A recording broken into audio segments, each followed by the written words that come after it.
కృష్ణ వాసుదేవ కేశవ పరమాత్మ అప్రమేయ వరద హరిముకుంద మిమ్ము చూడగంటి మీ కృపగనుగొంటి అఖిల సౌఖ్య పదవులందుకొంటి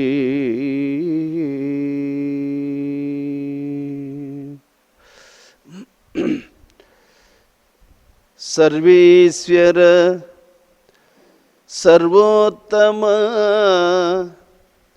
సర్వవ్యాపార సాక్షి సర్వాధార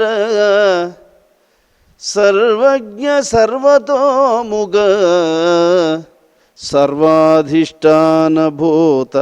సర్వాధార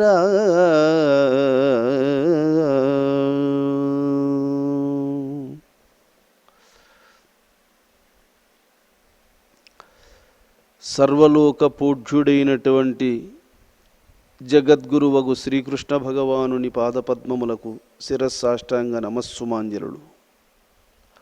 శ్రీకృష్ణ భగవానుడు రుక్మిణీదేవికి ఉపదేశించినటువంటి వైరాగ్య ప్రకరణమునందు స్వామివారు ఉపదేశమునకు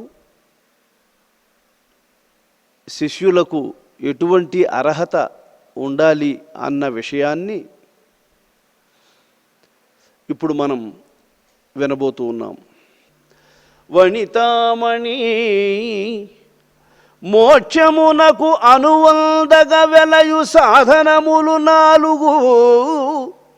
మును తెలియనగునుగావున వినిపించద వినుము వాని విధమును తరుణీ.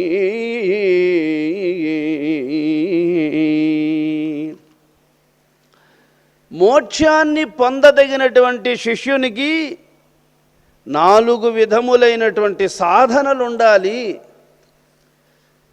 ఈ 4 విధములైనటువంటి సాధనలో పరిపూర్ణుడైనటువంటి వానికి మోక్షము సులభ సాధ్యం. ఈ 4 సాధనలు ఏవి అనే విషయాన్ని నీకు చెప్తా విను. రుక్మిణి,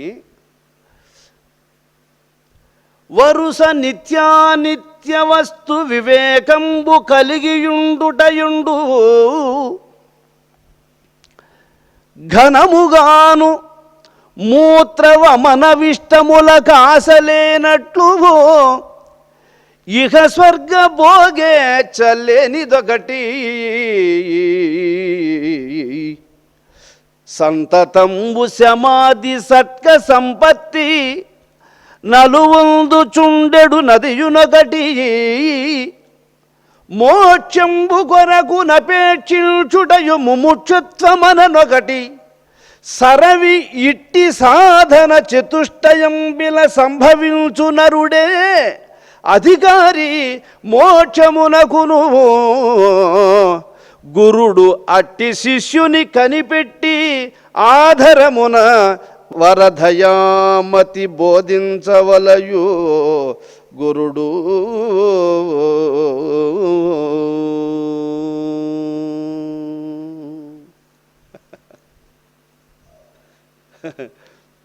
రుక్మిణి, మొదటి సాధన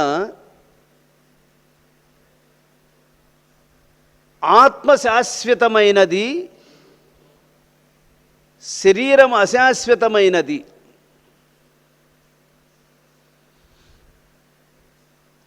ఆత్మ నిత్యమైనది, శరీరము అనిత్యమైనది. ఆత్మ, శరీరము అనాత్మ. శరీరమునకు అనాత్మ అని పేరు, పరమాత్మకు ఆత్మ అని పేరు.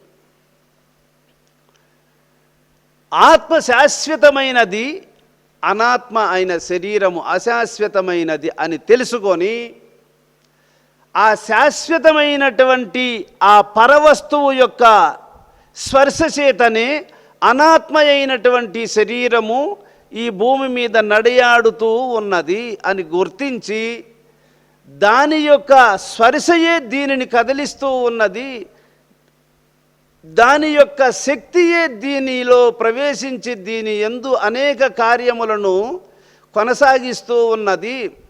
నిజమైన శక్తి దానిదే గాని దీనిది కాదు. దీనికి స్వరూపము బాల్య యవ్వనాది దశల వారిగా అభివృద్ధిని పొందుతూ ఎదుగుతూ ఉంది అంటే దాని యొక్క స్పర్శ చేతనే ఇది ఈ స్థితిని పొందుతూ ఉన్నది. కనుక దీనికి దశలన్నీ రావడానికి కారణం, దీని యందు ఈ ప్రజ్ఞ బహిర్ముఖం కావడానికి కారణం, దీని యందు గల తెలివితేటలు, కార్యము యొక్క సామర్థ్యము, ఈ వివేకము, ఇవన్నీ కూడా ఆ ఆత్మ ఒక్కటి అనాత్మ అయినటువంటి శరీరమునందుండి వీటిని ప్రకటిస్తూ ఉంది. దీని యందు జరుగుతూ ఉన్నటువంటి కార్యములన్నీ, దీని నుండి వెలువడేవన్నీ దానివే గాని దీనివి కావు. నిజంగా సూర్యుడు కుండలో లేడు ఆకాశంలో ఉండాడు అనుకున్నట్లు, నిజంగా సూర్యుడు నీళ్లల్లో లేడు ఆకాశంలో ఉన్నాడని గుర్తించినట్లు, నిజంగా ఆత్మ అనేది శరీరమును ప్రకాశింపజేస్తూ ఉంది కానీ శరీరానికి స్వయంగా దీనికి నడవగలిగే శక్తి దీనికి లేదు అని తెలుసుకొని ఆ ఆత్మయే నిజంగా దీనిని నడిపిస్తూ ఉంది. కాబట్టి దాన్ని తెలుసుకోకుండా మనము దీని మీద మమకారం పెట్టుకుంటే ఇది జారిపోయిన నాడు మనము నిరుపయోగంగా ఇంత పెద్ద కాలము భూమి మీద ఇంత ఆయుష్ కలిగి ఉండి కూడా, ఇంత అవకాశం ఉండి కూడా, ఇంత పవిత్రమైనటువంటి జన్మ నీకు వచ్చి కూడా దీనిని గుర్తించకుండానే నష్టపోయిన వాడిని అవుతావు. కాబట్టి అది నిత్య వస్తువు అని గుర్తించి ఇది అనిత్య వస్తువు అని తెలుసుకొని దాని మీద మనస్సుంచి దానిని ఎవడైతే ఉపాసిస్తాడో వాడు మొట్టమొదట నిత్యమేది అనిత్యమేది అని తెలుసుకున్నటువంటి మహాత్ముడు. ఈ విద్యకు కావలసినటువంటి 4 అర్హతలలో మొట్టమొదటి అర్హతను సాధించినవాడు, సంపాదించినవాడు, గుర్తించినవాడు అని అర్థం. దీనినే నిత్య అనిత్య వస్తు వివేకము అంటాడు. ఏది నిత్యమని తెలుసుకోగలిగినటువంటి వివేకము కలిగి ప్రవర్తించడం దీనికి మొదటి మెట్టు. ఇక రెండవదేది అనంటే ఘనముగాను మూత్ర వమన విష్టములకు ఆశలేనట్లు ఇహ స్వర్గ భోగేచ్చలేనిదొకటి.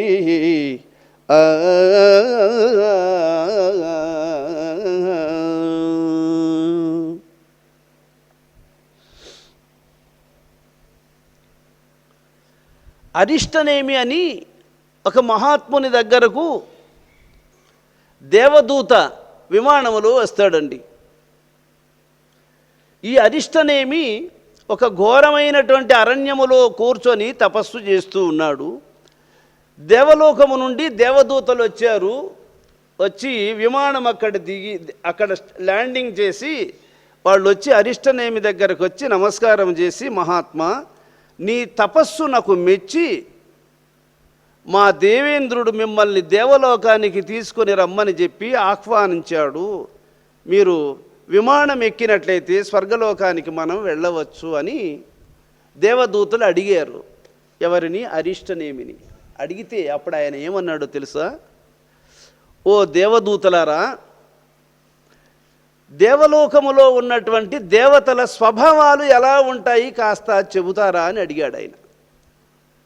దేవలోకములో ఉన్నటువంటి దేవతల స్వభావాలు ఎలా ఉంటాయి కాస్త తెలియజేస్తారా అని అడిగితే అప్పుడు వాళ్ళు దేవలోకములో ఎక్కువ పుణ్యము చేసిన వాళ్లకు ఎక్కువ సుఖాలు, తక్కువ పుణ్యం చేసుకొని వచ్చిన వాళ్లకు తక్కువ సుఖాలు ఉంటాయి.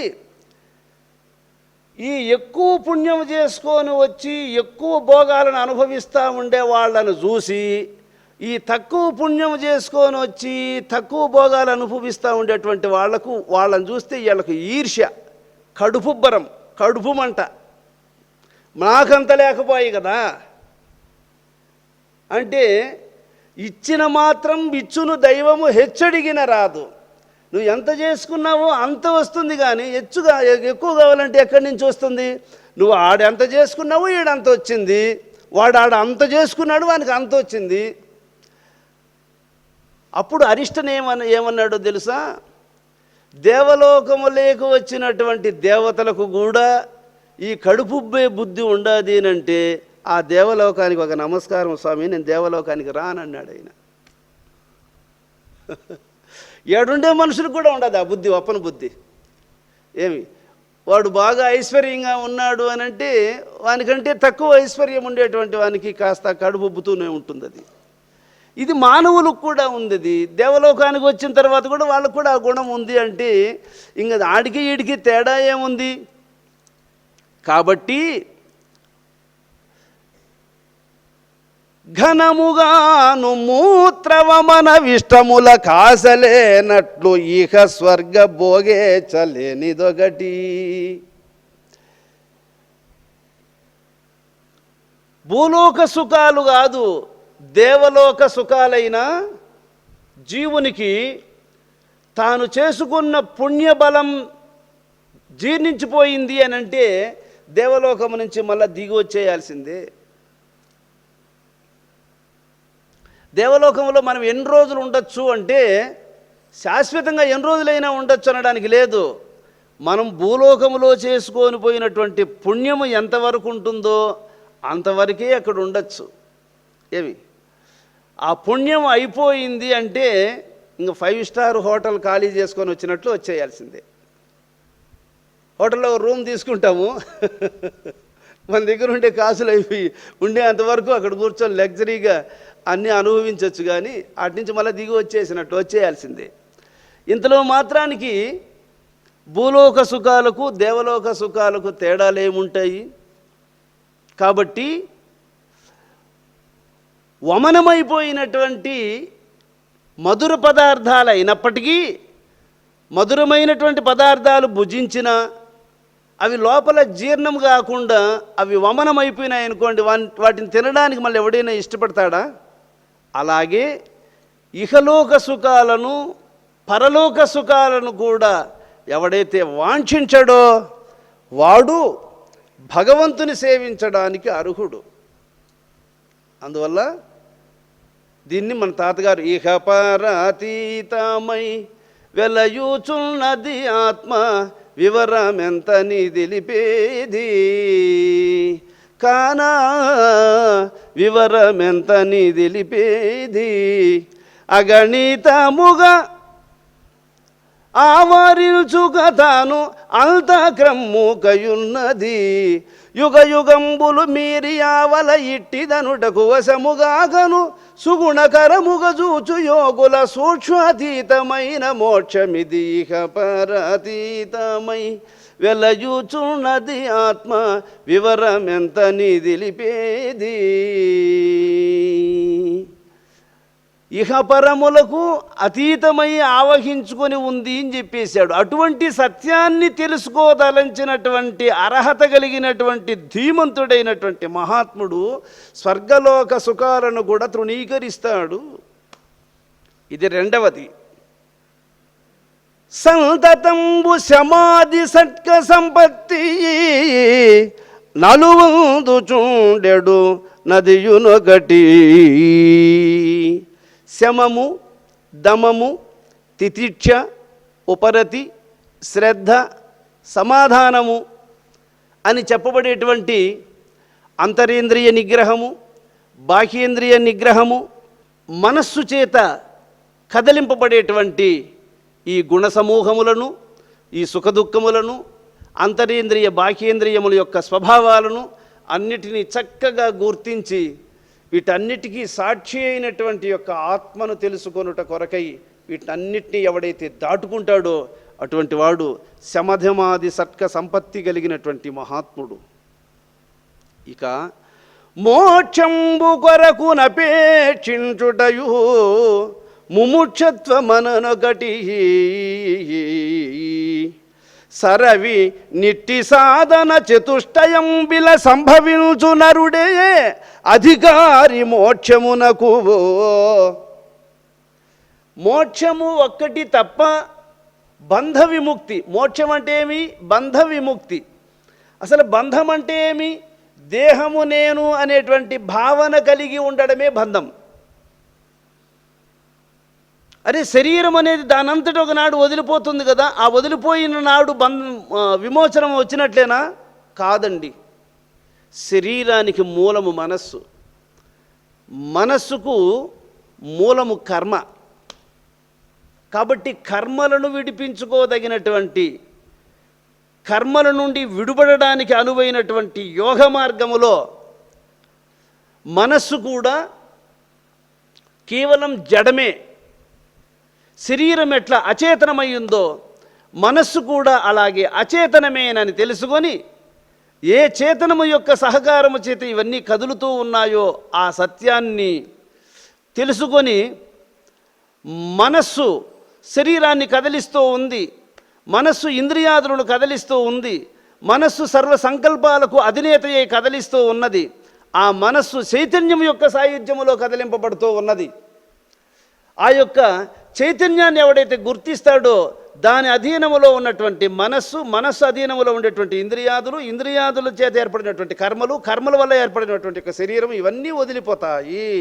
దానివల్ల జీవుడు విముక్తుడవుతాడు. మోక్షము ఆ తరువాత కలుగుతుంది అతనికి. గురుడు అట్టి శిష్యుని కనిపెట్టి,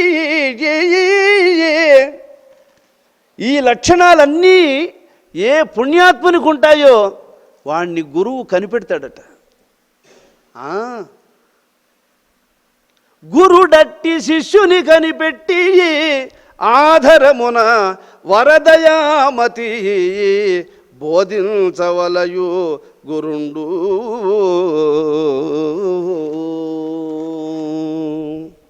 అటువంటి పుణ్యాత్ముణ్ణి, సత్యసంధుడైనటువంటి భగవదాసక్తి కలిగినటువంటి పుణ్యాత్ముని గుర్తించి గురువు పరమానందభరితుడయి అతనికి సత్యాన్ని ప్రేమపూరితమైనటువంటి మనస్సుతో ఉపదేశిస్తాడు. రుక్మిణి, కాంత, మేధావి అయిన నీకును సాధన సంపత్తి గలదు, సద్గుణములకు సాధు చరిత్రవు నీవీ బోధకు తగుదువు, విమల బుద్ధిగావునన్. మేధావి అయినటువంటి ఓ రుక్మిణి, నీకు సాధన సంపత్తి నీకు ఉంది, నీవి విద్యకు తగినటువంటి దానవు, తప్పకుండా ఈ సత్యాన్ని నీకు ఉపదేశిస్తాను రుక్మిణి అని శ్రీకృష్ణ భగవానుడు సెలవిస్తున్నాడు. అలాగా శిష్యుని విషయములో గురువు సంతోషించాలి. గురువు ఎప్పుడు శిష్యుని విషయములో ఆనంద పరవశుడవుతాడో, ఇంకా నిండు చెరువుకు తూము ఓపెన్ చేస్తే కట్ట కింద ఉండే కైలన్నీ ఎట్లయితే పుష్కలంగా పారిపోతాయో, అట్లా భగవంతుడైనటువంటి గురువు మనస్సు సంతోషపడిందంటే మన జీవితంలో దరిద్రం ఆడికి వదిలిపోతుంది, మన పాపాలు ఆడికి పటాపంచలైపోతాయి, మన కర్మలన్నీ తెగిపోతాయి, బంధం వదిలిపోతుంది, నిత్య సుఖాన్ని అందుకునేస్తాం. అందువల్ల మహాత్ముల మనసు ఎక్కడ నొప్పి పడకుండా మనం సేవించాలి, వాళ్ళని ఎప్పుడు బాధ పెట్టకూడదు. భగవంతుని మీద ఇష్టం ఉన్నటువంటి మనస్సు గల పుణ్యాత్మునికి దివ్యమైనటువంటి జ్ఞానము, వేదములను తెలుసుకోదగినటువంటి జ్ఞానము, వేదవేద్యుడైనటువంటి పురుషోత్తముడగు పరంధాముని తెలుసుకోగలిగినటువంటి మేధాశక్తి వాళ్లకు భగవంతుడు అనుగ్రహిస్తాడు. అందువల్లనే మహర్షులు వాళ్ళు వేదాలను ఎలా మాట్లాడుతున్నారు అంటే, వేదవేద్యుడైనటువంటి ఆ పరమేశ్వరుని యొక్క అనుగ్రహం ఉంది వాళ్లకు. ఆ భగవద్ అనుగ్రహవాణి వాళ్ళ హృదయాన్ని ఆవేశించి, వారి హృదయము నుండి భగవంతుని సొంతమండి ఇది సాధువుల యొక్క హృదయం. అందుకే విష్ణుదేవుడు సాధుల హృదయమునాయది సాధుల హృదయంబునేన జగముల నెల్లం సాధుల నేన ఎరుంగుదు సాధులెరుంగుదురు నాదు చరితము విప్రగా. నేనున్న ఆలయం సాధువుల యొక్క హృదయము. సాధువుల యొక్క హృదయము నాకు అది నివాసము. నాకు వైకుంఠములో ఉండడం ఇష్టమా అంటే కాదు, సాధువుల యొక్క హృదయములో ఉండడం అంటే నాకు ఇష్టం. ఎందుకో తెలుసా? ఆయన నిత్యము ప్రేమతో ఆరాధిస్తూ ఉంటాడు సాధువు. భగవంతుణ్ణి తలుసుకున్నప్పుడంతా పులకరించిపోతూ ఉంటుంది ఆయన హృదయం. ఆనంద బాష్పములతో పాదములు కడుగుతూ ఉంటాడు అతడు. ఆయన హృదయములో ఉండి నేను ఆయన కనుచూపు యొక్క కాంతిలో ప్రవేశించి సమదృష్టిని అనుగ్రహిస్తూ ఉంటా నేను.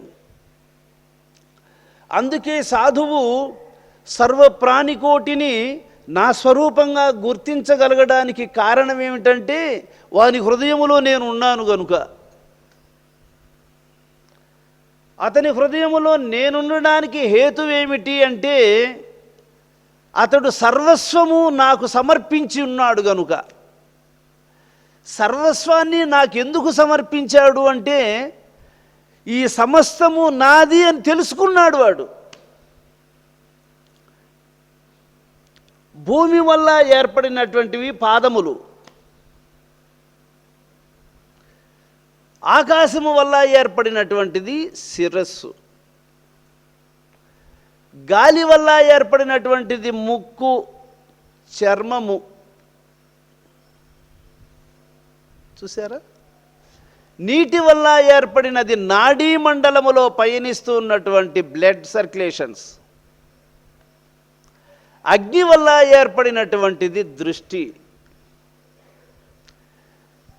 భూమి వల్ల ఏర్పడినటువంటి పాదములు, ఆ భూమి నాదా? భూమి అంశము వల్ల ఏర్పడినటువంటి పాదములు నావ్యా? ఆకాశము నాదా? ఆకాశము వల్ల ఏర్పడినటువంటి శిరస్సు నాదా? నేను చేశానా దీన్ని? ఇలాగా పంచభూతముల చేత ఏర్పడినటువంటిది శరీరం. ఇది పంచభూతములు నావ్యా? పంచభూతములతో ఏర్పడినటువంటి శరీరము నాదా? శరీరములో ఉన్నటువంటి చైతన్యము నాదా? ఈ మనస్సు నాదా? ఈ ఆలోచన నాదా? ఈ జ్ఞానము నాదా? నమస్కరించే చేతులు నావ్యా? ఏది నాది? నాది అనడానికి ఈ లోకములో నాది అని అనుకుంటున్నటువంటి శరీరమే నాది కాదే. ఇంకా నాది అని అనడానికి నాకేమి సొంతం ఉంది? ఇదంతా నీది స్వామి. నేననేవాడిని నామమాత్రంగా కూడా లేను తండ్రి. నేను ఒకడున్నాను అని అనుకోవడం వల్లనే నేను చేసిన తప్పు ఏర్పడింది. నేనున్నానని అనుకోవడం చేతనే నాకు ఒక స్వరూపం ఏర్పడింది. అది అనుకోవడం తప్పు కాబట్టి, అది ధర్మానికి వ్యతిరేకం కాబట్టి, అది ఆ సత్యానికి వ్యతిరేకమైనటువంటి భావము చేత ఏర్పడింది శరీరం కాబట్టి దీని ద్వారా నేను దుఃఖమే అనుభవిస్తున్నాను. కాబట్టి భావాన్ని తొలగించుకుంటే బాధలు తొలగిపోతాయి. భావములో భేదాన్ని తొలగించుకుంటే బంధమునకు కారణమైన దేహము తొలగిపోతుంది. భావశుద్ధియే జ్ఞానసిద్ధి. భావమునందు జ్ఞానసిద్ధి లేకపోవడం చేతనే ఈ బంధం కలుగుతూ ఉంది. కాబట్టి మనస్సు నాది కాదు, సంకల్పములు నావి కాదు, ఇంద్రియములు నావి కాదు, శరీరము నాది కాదు, ప్రాణము నాది కాదు, ఆయుష్ నాది కాదు. ఈ లోకములో జీవించడానికి అర్హతనైనా నాకు ఉందా అంటే నేనే లేకుండా పోతే ఇంకా అర్హత ఉండేవాడు ఇంకొకడు ఎవడున్నాడు? కాబట్టి ఉన్నది నీవే కానీ నేననేవాడు నామమాత్రకంగా కూడా లేను అనే విషయాన్ని గుర్తించి సర్వం విష్ణుమయం జగత్ అని తెలుసుకున్నటువంటి మహాత్ముడు గనుక, సర్వస్వాన్ని నాకు సమర్పించినటువంటి మహాత్ముడు గనుక సాధుల హృదయమునాదియగు.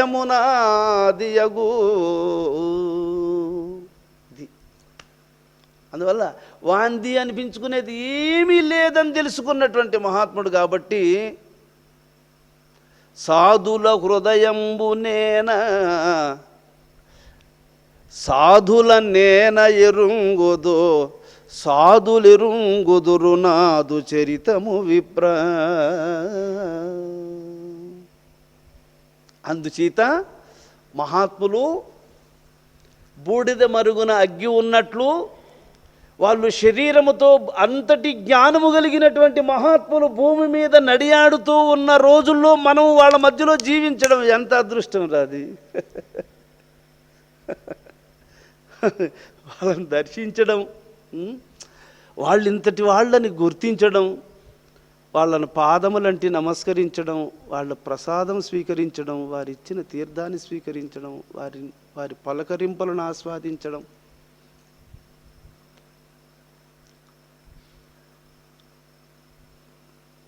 అందుచేత సాధు చరిత్రవు నీవు రుక్మిణి. సాధువులు ఎట్టివారో నీవట్టి దానివి కాంత. నీవి బోధకు తగుదువు విమల బుద్ధివిగానం. చక్కగా విచారించి తెలుసుకున్నటువంటి జ్ఞానివి నీవు రుక్మిణి. ఇక ఆ సత్యాన్ని నీకు నా గురుడగు సాందీపుని వేగమే మదిని నిల్పి ఇప్పుడు ఓ వెలదిరో నీకు నా గురు మర్మము చెప్పెదా బాగుగా వినుమింక భక్తిభావము మెరయన్. నా గురుడగు సాందీపుని వేగమే మదిని నిలిపి ఓ వెలదిరో. శ్రీకృష్ణుడు భగవానుడు కదా, నేనే భగవంతుణ్ణి, నేను ఇంకొకరిని తలుసుకోవడం ఎందుకు అని అన్నాడా? నా గురుడగు సాందీపుని వేగమే మదిని నిలిపి. ఎవరిని పెట్టుకుంటున్నాడండి? శ్రీకృష్ణ భగవానుడు మనస్సులో తన గురువుని పెట్టుకుంటున్నాడు. వేగమే మదిని నిలిపి వెలధిరో నీకు నా గురు మర్మము చెప్పేదా. నేను ఆ సత్యాన్ని ఉపదేశించడానికి ఆ సొత్తు ఆయందే, అది నాది కాదు, అది ఆయంది, అది ఆయన ఇచ్చింది. ఆయన్ను హృదయములో పెట్టుకొని ఆయనను స్మరిస్తూ ఆయన అనుగ్రహముతో నీకు దానిని అందించాలి. కానీ నేనే గురువును, నాకే అధికారం ఉంది, నేను దీన్ని ఉపదేశించగల సమర్థుణ్ణి అనే భావముతో దీనిని ఉపదేశించరాదు. మహాత్ములు ఎట్లా ఉంటారు అంటే హృదయములో అంత ఒదిగి ఉంటారండి. ఒకరోజు మా గురువుగారు పౌర్ణమి రోజు గర్భగుడిలోకి వెళ్ళాము, స్వామి గారు నేను ఇద్దరము.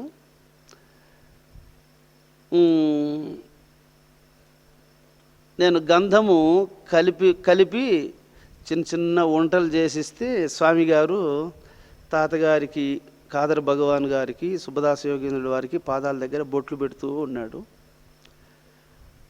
ఆ బొట్లు పెట్టి నీట్గా ఆ ఫోటోలను అలంకరణ చేసి, ఆ తర్వాత స్వామి గారు సుబ్బదాస యోగేంద్రుడి వారి ఫోటోకు అట్లా పక్కకు వచ్చి నిలబడుకొని చేతులెత్తి నమస్కారం చేసి అప్పుడు నాతో చెప్పాడు, నాయనా అయ్యగారి సూపు చూడరా, సూపు భయం వేస్తుంది నాయన, అయ్యగారిని చూస్తే అయ్యగారిని చూస్తే భయం వేస్తుంది నాయన అని ఇట్లా అని పక్కకు ఒదుక్కొని అప్పుడు సాష్టాంగ నమస్కారం చేసుకొని అట్లా ఒదిగి నాతో చెప్పాడు, ఆ సూపు చూడు ఆయన, అయ్యగారి సూపు చూడరా అంటే, ఆ ఫోటోను చూసేటప్పుడు కూడా వాళ్లకు తన గురువు యొక్క దృష్టిని, గురువు యొక్క స్వరూపాన్ని, ఆ గురువు మీద తనకున్నటువంటి భావాన్ని ఎలా ప్రకటిస్తారో చూడండి వాళ్ళు.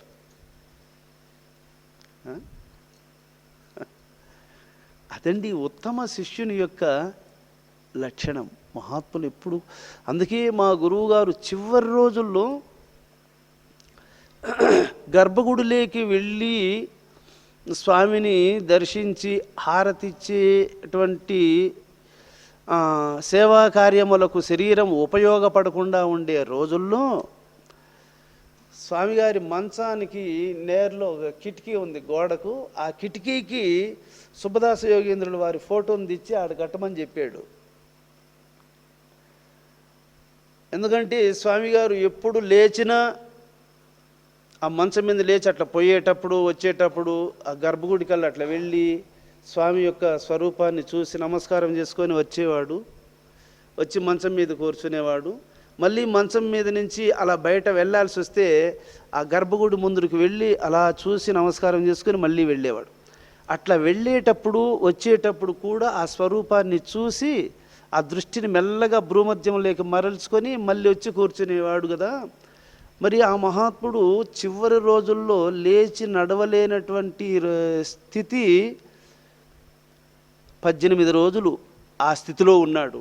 భీష్మాచారి 18 రోజులు ఎట్లా శరతల్పగతుడై ఉన్నాడో కేశవానంద యోగి చంద్రుల వారు కూడా 18 రోజులు మాత్రమే అలాగా ఉండగలిగాడు. అప్పుడు ఆ సుబ్బదాస యోగేంద్రుల వారి ఫోటోని అక్కడ తల దగ్గర అక్కడ కట్టమని చెప్పి కిటికీకి అప్పుడప్పుడు అలా చూసి గురుస్వామి ప్రభు అని నమస్కారం చేసుకునేవాడు. తరచూ అటు అటు చూస్తూ ఉండేవాడు.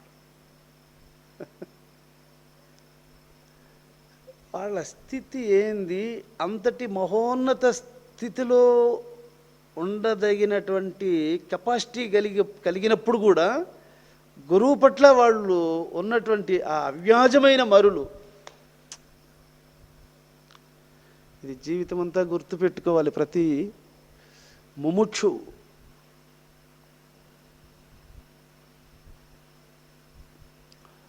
భక్తిలో ప్రహ్లాదుడు కేశవానంద యోగి చంద్రుడు వారు ఆ మహాత్ముని యొక్క ఆ నిర్వికల్ప సమాధి స్థితిలో ఉన్నప్పుడు కానీ, ఆ నిమీలత దృష్టి ఎందున్నప్పుడు కానీ,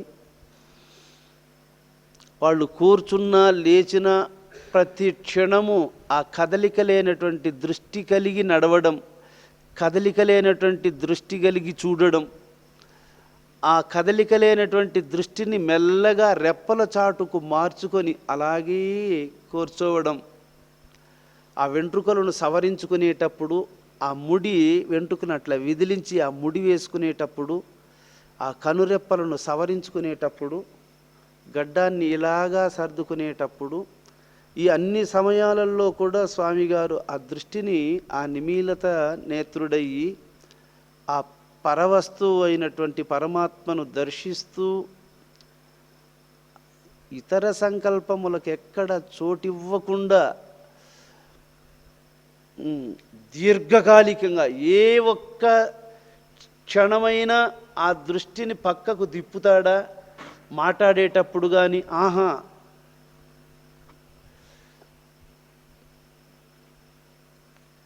శిష్యుల మధ్యలో ఉన్నప్పుడు కావచ్చు, నిద్రించేటప్పుడు కావచ్చు, మెలకువలో కార్యానుష్ఠానములందు ఉన్నప్పుడు కావచ్చు, అన్ని సమయాలలో అంతటి తదేక నిష్ట ఎందున్నటువంటి యొక్క మహాత్ముడు గురువుగా పొందడం మన అదృష్టం. అందుకు మహాత్ములు మరువకను సేవింపవే మనసా గురుపాదమెప్పుడు మరువకను సేవింపవే. ఎవరికి చెప్తున్నారు? మనసుకు చెప్తున్నారు. మరువకను సేవింపవే ఓ మనసా గురువు యొక్క పాదపద్మములను మరువద్దు. ఏవి గురువు యొక్క పాదములు అంటే ఆ 21,600 సార్లు నిరంతరము నీ హృదయ వీధిలో సంచరిస్తూ ఉన్నాయే, మరువకను సేవించు ఆత్మలో. ఎక్కడ సేవించమంటా ఉన్నాడు? ఆత్మలో. మరువకను సేవించు ఆత్మలో, మధురమున్నది చిలికి చూచితే. చూడండి, మధురమున్నది చిలికి చూచితే, మధురమును భక్షించి నీవు మాయతనువును మరచి ఆవల. ఆ రేచక పూరక కుంభకములను నీవు చిలికి చూచితే, దాన్ని అలా చిలికినట్లయితే, దీనినే రాక్షసులు తలను పట్టుకొని, దేవతలు తోకను పట్టుకొని ఆ కాలమనే సర్పమును చిలికారని, అక్కడ అమృతం పుట్టిందని మనకు భాగవతం చెబుతుంది. కాబట్టి ఏదైతే బుస్సు బుస్సు బుస్సు బుస్సు అని బుస్సు కొడతా ఉందో దాన్ని పట్టుకున్నారు. దాన్ని కిందికి రాక్షసులు పెరుగుతూ ఉన్నారు, పైకి దేవతలు లాగుతూ ఉన్నారు. ఇలా లాగంగా మధురమున్నది చిలికి చూచితే. ఏదా మధురం? ఓ పాయసం మధురం అనుకో, ఓ 2 గ్లాసులు తాగితే ఎగుటైపోయిందిరా ఇంకొద్దురా అంటాం. అమృతానికి ఉండే గుణం ఏంటో తెలుసా? ఎంత సేవించినా వెగటనిపించదు. అది అమృతం. అమృతము కానిదేది అంటే, ఏ రోజు నువ్వు శ్వాస పీల్చుకోలేకుండా పోతావో అది మృతం, అది మృత్యువు. ఎంతవరకు పీల్చుకుంటూ ఉంటావో అంతవరకు నువ్వు అమృతాన్ని సేవించిన వానివే. కాబట్టి ఈ అమృతము శరీరములోకి ప్రవేశిస్తూ ఉంది కాబట్టి శరీరము సజీవంగా ఉంది. దీన్ని గిన మనసుకు ఎక్కించినట్లయితే మనస్సు పునర్జన్మము లేనటువంటి మోక్షాన్ని పొందుతుంది. ఇదండి, సర్వజీవులకు అది శరీరములోకి ఎక్కుతూ ఉంది కాబట్టి శరీరం సజీవంగా ఉంది. ఆ శరీరములోకి ఎక్కేటప్పుడే దీన్ని చిన్నగా మనసుకి ఎక్కించినట్లయితే మనస్సు సర్వకర్మల నుండి విడుబడిపోయి పరమాత్మతో కలిసిపోతుంది. కాబట్టి ఇంకొక జన్మను పొందేటువంటి అవకాశం ఉండదు. ఇది అందువల్ల మధురమున్నది చిలికి చూచితే, మధురమును భక్షించి నీవు మాయతనువును మరచి ఆవల. మరువకను సేవింపవే గురు పాదమెప్పుడు మరువకను సేవింపవే. ఏం చేస్తావు స్వామి, సంసారంలో మాకు పనులు ఎక్కువ, గురువు దగ్గర ఉండి ఆయన పాదాలను సేవించేదానికి మాకు తీరిక లేదు, సమయం కుదరలేదు, మా ప్రాప్తం ఎట్లుంది? గురువు దగ్గరనే ఉండేవాళ్ళైతే ఆయన పాదాలను సేవించవచ్చు అంటే, గురువు దగ్గర ఉంటే మాత్రము ఆయన కదలకుండా కూర్చొనే ఉంటేనే కదా నువ్వు ఆయన పాదాలు ఒత్తడానికి వీలవుతుంది. అసలు గురువు పాదాలంటే ఏంది అది కదా నీకు తెలియాలి. కాబట్టి నీ హృదయం లోపలికి ప్రవేశిస్తూ ఉన్నటువంటి ఆ చైతన్యమునకు గురుపాదములని పేరు.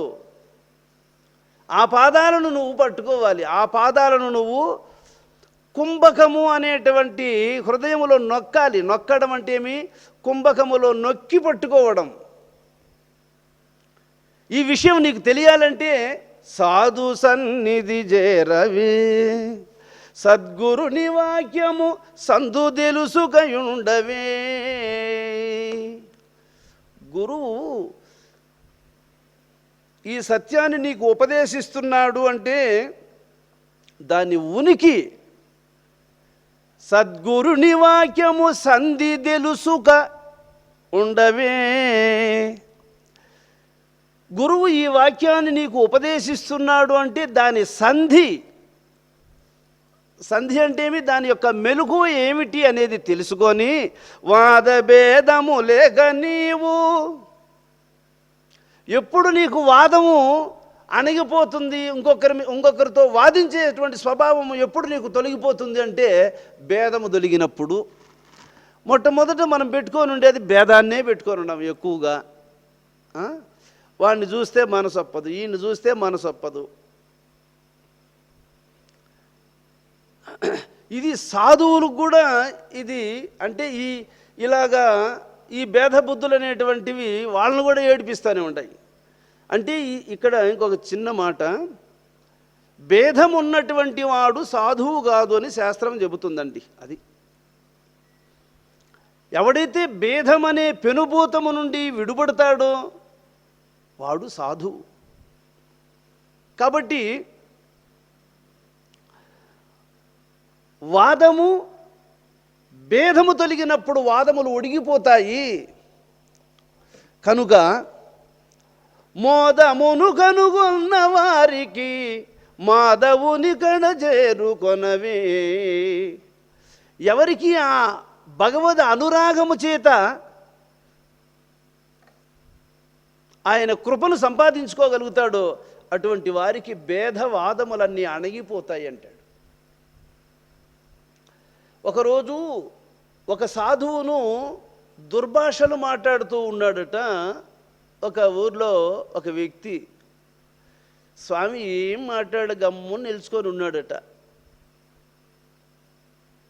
ఆ దారింటి పోతూ ఇంకొకడు వచ్చి, ఏమిరా ఆయన దేవుళ్ళ లాంటి వాడు, ఆయన ఏమన్నా నోరు మెదుపుతున్నాడా, నెమ్మదిగా నిలుచుకొని ఉన్నటువంటి వాడిని ఇలా దుర్భాషలు మాట్లాడుతున్నావే, ఆ మహాత్మునితో నీకెందుకు పోరా నువ్వు అని ఆయన మందలించాడు.